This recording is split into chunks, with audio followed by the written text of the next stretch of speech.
On June 10th, a Hellfire missile struck the Palau-flagged merchant vessel Set Bello while it was navigating the Strait of Hormuz. 3 Indian crew members were killed in the blast. The use of a Hellfire missile, a precision, military-grade weapon, confirmed this was a direct engagement by United States forces. Geopolitical protocol usually dictates a severe response when a foreign military kills a superpower's citizens. In most cases, such an event triggers immediate sanctions, the expulsion of diplomats, or the movement of naval assets.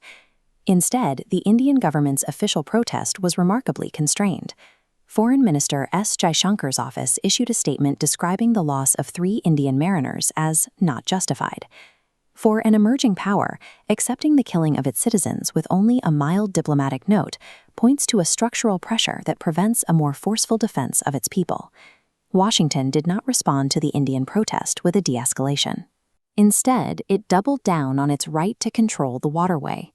Secretary of State Marco Rubio issued a public warning, stating that all commercial vessels must comply with orders from U.S. forces in the region or face the consequences of non-compliance. India's decision to remain silent in the face of this direct threat suggests that domestic economic survival is currently more critical than asserting international standing. India's strategic options are limited by energy requirements. It imports 90% of its oil, much of it through a single geographic point. If the Strait of Hormuz is blocked, 50% of India's energy supply disappears instantly, paralyzing the national economy within weeks. The United States also controls the primary alternative, Venezuela, by using economic sanctions to dictate who can purchase its oil. Challenging the U.S. and Hormuz risks a retaliatory move in the Caribbean, potentially cutting off India's access to Venezuelan crude altogether. This combination of geography and U.S. financial power has left India searching for energy security among unpredictable partners in Eurasia. Russia has long been the primary fallback for India's energy and defense needs, acting as a buffer against Western pressure.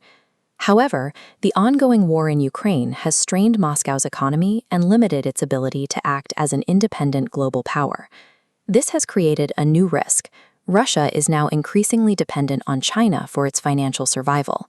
Because China is India's primary regional rival, Beijing can now exert proxy leverage, pressuring Moscow to throttle energy supplies to India during a crisis.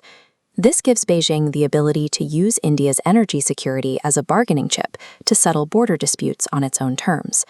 Shifting dependence from Washington to Moscow doesn't solve the problem. It simply moves control of India's economy into the hands of its most direct adversary. The geopolitical trap creates a direct threat to domestic stability, specifically through the depletion of India's foreign exchange reserves. India relies on its $40 billion trade surplus with the U.S. to maintain these reserves and keep the rupee stable. A clash with Washington would likely end that surplus, making it far more expensive to import the fertilizers and medicines the country needs to function. The government is acting like a parent in a crisis, sacrificing its pride on the world stage to ensure that 1.4 billion people don't face economic collapse at home. To prevent further erosion of its reputation, India must immediately establish clear red lines at the United Nations, demanding international accountability for the lives of its mariners. India has successfully pushed back before, as it did in 2013 when it forced a U.S. apology for the mistreatment of a diplomat. Building stronger ties with autonomous partners like France can also help India avoid being used as a simple proxy for U.S. interests in the region. But international coalitions are only temporary measures. They cannot solve the underlying problem of economic dependency. The long-term solution lies in mimicking the internal reforms China used in the 1980s to build a self-sufficient industrial base. A more resilient economy requires breaking the current concentration of power within a few corporate oligopolies.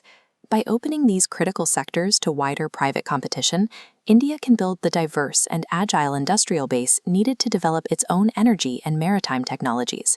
This must be paired with massive investment in R&D and a restructuring of education to ensure that the workforce is ready for high-tech manufacturing. The incident in the Strait of Hormuz provides a clear measurement of India's current strength. It shows that a nation's voice is only as loud as its internal economy is independent and self-reliant.